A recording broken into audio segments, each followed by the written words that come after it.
বিয়েটা ভালোই ভালোই হয়ে গেল। এখন বাসর ঘরে যাওয়ার পালা। বন্ধুরা জোর করে বাসর ঘরে ঢুকিয়ে দিল। বাসর ঘরে গিয়ে দরজা লাগিয়ে দিলাম। হয়ে সারা শরীরটা যেন আমার কাঁপছে। বউয়ের কাছে যেতেই বউ বলল, একদম আমার কাছে আসার চেষ্টা করবে না, সিধা আমার ডালেগা। আমি বললাম কেন? বউ বলল, তোমার বিয়ে আমার ছোট বোনের সাথে হওয়ার কথা ছিল। আমি বললাম, তা আপনি এখানে কেন?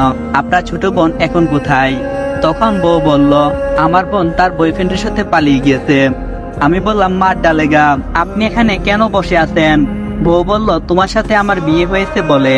আমি বললাম, আরে আমি এটা বলিনি, বলেছি আপনার কি কোনো বয়ফ্রেন্ড নেই? বউ বলল, না নেই। কেন? আমি বললাম, থাকলে আপনিও পালিয়ে গিয়ে আমাকে উদ্ধার করুন। বউ তো দেখি অগ্নি দৃষ্টিতে আমার দিকে তাকিয়ে আছে। আমি ভয়ে চুপসে গেলাম। বউ বলল, আমার কাছে কখনো বর অধিকার দেখাতে আপনি আসবেন না। আমি বললাম, বাঁচাইলেন আমারে। বউ বলল, কেন, কি হয়েছে আপনার? আমি বললাম, আসলে এই বিয়েতে আমার বিন্দুমাত্র ইচ্ছে ছিল না। বউ বলল, তাহলে করলে কেন? আমি বললাম, বাবা মা জোর করে বিয়ে দিয়েছে। আচ্ছা, আপনার নাম কি? বউ বলল, আমার নাম মায়া। তোমার? আমি বললাম, আমার নাম রাব্বি। আচ্ছা, আপনি আমার কত বছরের বড়? বউ বলল, আমি জানবো কি করে যে আমি আপনার কত বছরের বড়? আমি বললাম, আপনি কোন ক্লাসে পড়েন? বউ বলল, অনার্স চতুর্থ বর্ষে। আর তুমি? আমি বললাম, দ্বিতীয় বর্ষে। তাহলে আপনি আমার থেকে 2 বছরের বড়। তাহলে আমি আপনাকে আপনি বলেই ডাকবো। বউ বলল, কেন, নাম ধরে ডাকবা? তখন আমি বললাম, মার ডালেগা, আপনি তো আমার বড়, তাহলে নাম ধরে ডাকবো কেন? বউ বলল, তাহলে কি বলে ডাকবে? আমি বললাম, আপু বলে ডাকবো। তখনই দেখলাম বউ আমাকে ঠাস করে একটা থাপ্পড় মারলো। বাসর রাতেই বউর হাতের থাপ্পড়, আহ কি মজা! আমি একটু কান্না করে দিলাম আর বললাম, আমাকে মারলেন কেন? বউ বলল, বউকে কেউ আপু বলে ডাকেন? আমি বললাম, তাহলে আপনাকে আমি কি বলে ডাকবো? মায়া বলল, নাম ধরে ডাকবে, ওকে। আমি বললাম, আচ্ছা আপু। তারপর আবার কি আরেকটা থাপ্পড়। এবার আমি কেঁদে দিলাম। বউ বলল, আরে বাবু কাঁদে না, আরেকবার আপু বললে আরেকটা দিব। আমি বললাম, আচ্ছা আপ। আর বলতে না পেরে আবার বললাম, আচ্ছা মায়া। বউ বলল, এই তো গুড বই। আচ্ছা, এবার ঘুমিয়ে পড়ো। আমি বললাম, কোথায় ঘুমাবো? বউ বলল, কেন, বিছানায়? আমি বললাম, আপনি তো বললেন আপনার কাছে না যেতে। বউ বলল, বলে আমার বাবুটা রে, বিছানায় ঘুমাবে, কিন্তু আমাকে টাচ করার চেষ্টা করবে না। আমি বললাম, আচ্ছা। এতক্ষণ গল্প করলাম, আমার পরিচয়টাই দিলাম না, তাহলে শুনে নেন আমার পরিচয়। আমি রাব্বি, বাবা মায়ের একমাত্র ছেলে। অনার্স দ্বিতীয় বর্ষে পড়ি। বাবা মা জোর করে বিয়েটা দিয়েছেন, আর উনি তো আমার বড় আপু। আরে না, উনি আমার বউ, নাম মায়া, আমার থেকে 2 বছরের বড়। সকালে ঘুম ভাঙলো মায়ার ডাকে। মায়া বলল, এই উঠো। তখন আমি বললাম, কে আপনি? মায়া বলল, কে মানে, কাল রাতে বিয়ে করে আমাকে ভুলে গেছিস? আমি বললাম, কাল আমি বিয়ে কবে করলাম? তার মানে এটা স্বপ্ন ছিল না? তখন মায়া বলল, সিধা মার ডালেগা, কালকে তুই আমাকে বিয়ে করছিস আর আজকেই ভুলে গেছিস? আমি বললাম, তাহলে আমি সত্যি কালকে বিয়ে করেছিলাম? মায়া বলল, তাহলে কে করেছে? আমি বললাম, ও, তাহলে মনে পড়ছে। আচ্ছা, কাকে বিয়ে করেছিলাম? মায়া বলল, কাকে আবার, আমাকে? আমি বললাম, ও, তাহলে তুমি আমাকে তুই করে বলছো কেন? মায়া বলল, আমি তোর থেকে বড় তাই। আমি বললাম, আচ্ছা, তাহলে আপনি তো ওই রাতের আমার বড় আপু। কি ভাবছেন আবারও থাপ্পড় খেলাম? হ্যাঁ, এবারের থাপ্পড়টা কাল রাতের চেয়ে অনেক দূরে মারলো। মায়া বলল, তোকে না কত করে বললাম আমাকে বড় আপু ডাকবি না, আমার নাম ধরে ডাকবি, ওকে? আমি গালে হাত বুলিয়ে বলে বললাম, আচ্ছা। কি মেয়ে রে বাবা, হাতে কি জোর, স্বামীকে আবার ধরে মারে। আমার সৌভাগ্য, বাসর রাতে বউয়ের হাতে চোর খেলাম। রাতের গুলো এখনো হজম হয়নি, এর আগে সকালবেলা আরেকটা খেলাম। আমি এসব ভাবছি, তখন মায়া বলল, কি বিড়বিড় করছো? আমি বললাম, কিছু না। মায়া বলল, এখন তুই যা, ফ্রেশ হয়ে নে। হাই হাই, আপনাদের সাথে কথা বলতে বলতে আমি ফ্রেশ হওয়ার কথাটা বলে গেছিলাম। গেলাম বাথরুমে, গিয়ে ফ্রেশ হয়ে চলে এলাম। দেখলাম মায়া আমার জন্য অপেক্ষা করছে। মায়া বলল, কি ফ্রেশ হওয়া শেষ হলো? আমি বললাম, জি। মায়া বলল, তাহলে বাইরে চলুন। কি ব্যাপার, বউ দেখি আমারে আপনি করে কথা বলে, বিষয় কি? কোনো একটা গোলমাল পাকাচ্ছে মনে হয়। এমনিতে চোর খেতে খেতে গালের অবস্থা নাজেহাল, এখন যদি আরেকটা দেই তাহলে তো আমি শেষ। মায়া বলল, কি হলো, কি ভাবছ? আমি বললাম, না কিছু না। মায়া বলল তাহলে চলো। আমি বললাম আচ্ছা, আপনি আমাকে তুমি করে বলছেন কেন? মায়া বলল সবার সামনে তো তোমাকে তুই করে বলতে পারবো না তাই। আর হ্যাঁ, তুমি আমাকে তুমি করে বলবে। আমি বললাম আচ্ছা। বউর সাথে বাহিরে গেলাম। বাহিরে অনেক লোক, মনে হয় শ্বশুর বাড়ির সবার সাথে পরিচয় পর্বটা শেষ করে নিলাম। বিকেলে শ্বশুর বাড়ির সবাই চলে গেল, আমিও চলে গেলাম বন্ধুদের সাথে আড্ডা দিতে। আবুল মামার চায়ের টুঙে গিয়ে দেখলাম প্রায় সবাই বসে আছে। আড্ডা দিতে দিতে কখন যে রাত 8টা বেজে গেছে মনেই নেই। একটু পর আপুর মোবাইল থেকে একটা ফোন আসলো। আমি বললাম হ্যালো। আপু বলল ওই, তারপর একটা গালি দিল। থাক আর কইলাম না। আপু বলল তুই কোথায়? আমি বললাম আমি তো আবুল মামার চায়ের টঙ্গে বসে আছি। আপু বলল তুই এক্ষুনি বাড়িতে আয়, বলে ফোন কেটে দিল। বাড়িতে ঢুকার সাথে সাথে আপু চর মারল। আমি তো বেবাচিকা খেয়ে গেলাম, এই কি করলাম যার জন্য আপু আমাকে চর মারল। আপু বলল মানে আরেকটা গালি দিল। কোন সময় বাসা থেকে বের হইছিস আর এখন তুই বাসায় ফিরে আসছিস? মেয়েটা বিকাল থেকে না খেয়ে বসে আছে। আমি তখন ঘরে গেলাম, গিয়ে দেখলাম মায়া বসে আছে। আমাকে দেখেই আমার কাছে আসলো আর আমার কলার ধরে বলতে লাগলো কোথায় ছিলিস সারাদিন? তখন আমি বললাম আমি তো বন্ধুদের সাথে ছিলাম। মায়া বলল তাই বলে কি এত রাত পর্যন্ত থাকবি? কাল থেকে সন্ধ্যার পর তোকে যেন আমি বাসায় দেখি। বাসা থেকে বের হলে দুইটা ঠ্যাং ভাঙ্গিয়া ঘরের ভিতরে পঙ্গু করে রাইখা দিব। আমি বললাম কেন? তখনই মায়া বলল আমার মুখের উপর কথা বলিস, এই বলে আরেকটা থাপ্পড় মারলো। আমি বললাম আচ্ছা, আমার কলার ছাড়ুন। আর আমাকে আগে বলেন আপনি বিকালে কোনো কিছু খাননি কেন? মায়া বলল তুই খাসনি তাই খাইনি। আমি মনে মনে বললাম মার ডালা রে।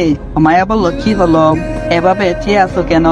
আমি বললাম আমি খাইনি বলে আপনিও খাননি? মায়া বলল হ্যাঁ। তখন আমি বললাম আমি খাবার খাইনি তো আপনার কি হয়েছে? মায়া বলল আমার অনেক কিছু হয়েছে। কথাটা বলে আমাকে সাহায্য করা ধরে একটা টান দিল। আমিও তাল সামলাতে না পেরে মায়াকে জড়িয়ে ধরলাম। আমি তখন মায়ের দিকে তাকিয়ে আছি আর মায়াও আমার দিকে তাকিয়ে আছে।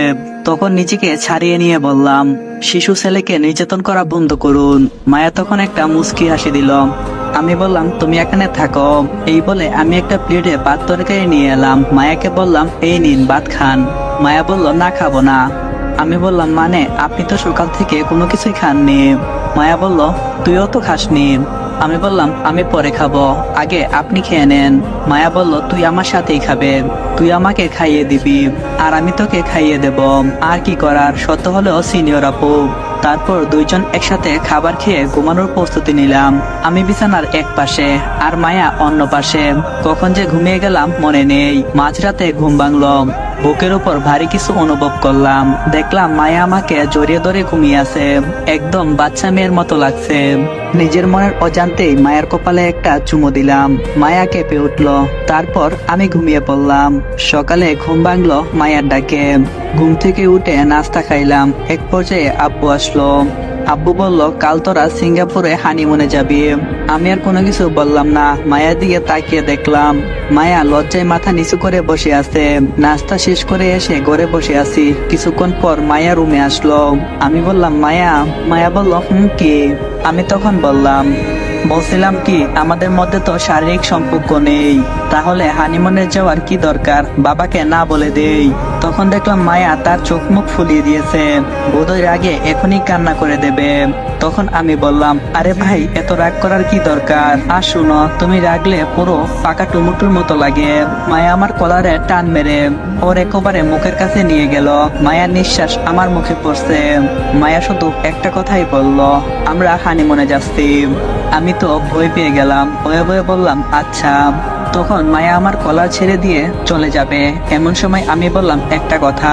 মায়া বলল বলো। আমি প্রথমে দৌড়ের একটা প্রস্তুতি নিলাম, কারণ এখন যা বলবো তা শোনার পর মায়া আমার উপর ভূমিকম্পের মতো ঝাঁপিয়ে পড়বে। আমি বললাম আপনাকে রাগলে কিন্তু পাকা টমেটোর মতো লাগে। মায়া তখন রেগে গেল আর বলল কি? রাব্বি দে তোর। এক দৌড়ে ওয়াশরুমে ঢুকে পড়লাম আর হাঁপাতে হাঁপাতে বললাম আল্লাহ, সিনিয়র আপু আমাকে পেলে যে কি করতো। যেখানে ভাগের বই সেখানেই সন্দেহ হই। বাহির থেকে মায়া বলল ওয়াশরুমে কতক্ষণ থাকবে, বাহিরে তো আসতেই হবে, তখন বুঝবে কি মজা। আমি বললাম মাপ চাই, আমারে মাফ করে দেন। আর কখনো আমি একথা কইব না। মায়া বলল, আচ্ছা যা, তোকে মাফ করে দিলাম, এখন বের হয়ে আসো। আমি বললাম, সত্যি তো? মায়া বলল, হ্যাঁ একদম সত্যি। বয়ে বয়ে বের হয়ে আসলাম, দেখলাম মায়া মিটমিট করে হাসছে। বিকালে আমাদের ফ্লাইট, তাই কাপড় পরছি। মায়া বলল, আমি কোন শাড়ি পরবো? আমি বললাম, তুমি চয়েস করে নাও। মায়া বলল, তোকে বলছি তুই চয়েস করে দিবি, বেশি কথা বললে ভালো হবে না বলে দিলাম। মনে মনে ভাবলাম, কোন হাওয়াই কইছিল আমারে বিয়া করার লাগিয়া? বাল, বউ পাইছি নাকি একটা ডাইনি পাইছি? সবকিছুতেই জোর দেখাই। আজকে যদি সিনিয়র আপু না হতো তাহলে ওই দিন জোর করে বাসরটা সারতাম, কিন্তু হালার আমার কপালটাই খারাপ। তখন মায়া বলল, কি বিড়বিড় করছিস? তোকে আমি কি বলেছি? আমি বললাম, আচ্ছা নীল শাড়িটা পরে নাও। মায়া বলল, আচ্ছা। अरे बेटा, काम शास्त्र मेरा दिल में तो टुंगुर टुंगुर आवाज होता है। माया এটা কিয়া করতা হে? আলা পুরা হিন্দি নারীরে খালি ঘর কইরা দিছি। মানে মায়া আমার সামনেই কাপড় খুলতে শুরু করেছে। তখন আমি বললাম, মা ডালা, এ কি করছেন আপনি? মায়া বলল, কই কি করলাম? আমি বললাম, আপনি আমার সামনে শাড়ি খুলছেন কেন? মায়া বলল, এই না, শাড়ি খুললে অন্য শাড়ি কি করে পরবো? আমি বললাম, তাই বলে আমার পরের কথাটা বলতে পারলাম না। আমার মুখ থেকে মায়া কথা কেড়ে নিয়ে বলল, চুপ, আমার যা ইচ্ছে আমি তাই করব, তুই শুধু দাঁড়িয়ে দাঁড়িয়ে দেখবি, ঠিক আছে? আমি তখন মনের আনন্দে গান কইতে লাগলাম, मैं तो मर गया तुम्हारा प्यार में गिर गया। তারপর মায়া শাড়িটা খুলে আমার উপরে ছুঁড়ে মারলো। আমি তো আবল হয়ে গেলাম। মায়া নীল শাড়িটা পরতে শুরু করলো। মায়া শাড়ি পরার এক পর্যায়ে বলল, আমি শাড়ির কুচি দিতে পারি না, একটু দিয়ে দেবে? আমি বললাম, আমিও তো ওইসব পারি না। মায়ার মুখ দেখলাম লাল টমেটোর মতো লাল হয়ে আছে, আর বলল, তোকে পারতে হবে। আর কি করার, শাড়ির কুচিটা দিয়ে দিলাম। শাড়ি পরানোর পুরনো অভিজ্ঞতা আছে আমার। আপনারা হয়তো ভাবছেন কি করে, আমি তো বিয়ে করিনি। আরে মিয়া, বিয়ে করছি না তো কি হয়েছে? আমি হইলাম একটা ভালা পোলা, তাই আমারে আমার কলেজের বান্ধবীরা নাটকের সময় আমাকে কইতো তাদেরকে শাড়ি পরিয়ে দেওয়ার জন্য। থাক, ওইসব শুনতে হইব না, বাচ্চা পোলা পাইন। তারপর সময় মতো এয়ারপোর্টে পৌঁছে গেলাম। আব্বু আম্মুর কাছে বিদায় নিয়ে এরোপ্লেনে উঠলাম। দুইজনে কোনো কথা বলছি না। রাতে মায়া আমার কাঁধে মাথা রেখে শুয়ে আছে, আর আমি ওর দিকে তাকিয়ে আছি। তারপর বিকেলে সিঙ্গাপুরে পৌঁছে গেলাম। একটা হোটেলে উঠলাম, রুমগুলো দুইজনের পছন্দ হয়েছে।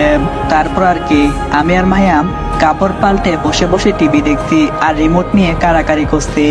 আমি পানি খাওয়ার জন্য কিচেনে গেলাম, হঠাৎ ইলেকট্রিসিটি চলে গেল। মায়া বই পেয়ে আমাকে ডাকতে লাগলো। মায়া কাপা কাপা কণ্ঠে বলল, রাব্বি রে, ওই রাব্বি, কই তুমি? আমি কিচেন থেকে মায়াকে স্পষ্ট দেখতে পাচ্ছি আমার মোবাইলের স্ক্রিনের আলোর সাহায্যে। মায়া খুব ভয় পাচ্ছে। তখন আমি মায়ের কাছে গেলাম, অমনি ইলেকট্রিসিটি চলে এলো আর মায়া আমাকে জড়িয়ে ধরলো, খুব শক্ত করে জড়িয়ে ধরলো। বুঝলাম মায়া অনেকটাই ভয় পেয়েছে। তখন ভালো করে লক্ষ্য করে দেখলাম মায়া কেঁদে দিল। আমি কিছুক্ষণ পর বললাম, আমার কাশির আওয়াজে মায়া অনেকটাই লজ্জা পেয়ে আমাকে ছেড়ে দিল। আহারে আমার লজ্জাপতি বউ। রাত প্রায় 10টা, ঘুমানোর প্রস্তুতি নিলাম। আমি একটা কুলবালিশকে জড়িয়ে ধরে শুয়ে আছি, আর মায়ের দিকে তাকিয়ে দেখলাম মায়ার চোখ রাগে যেন লাল হয়ে যাচ্ছে, যেন এখনই আমাকে খেয়ে ফেলবে। মায়া আমার কাছ থেকে কুলবালিশটা কেড়ে নিয়ে তারপর যা করলো, গল্পের সাথেই থাকেন, পরবর্তী পর্বতে আপনারা দেখতে পারবেন। আর হ্যাঁ, ভিডিওতে একটা লাইক আর একটা সুন্দর করে কমেন্ট করে যায়েন।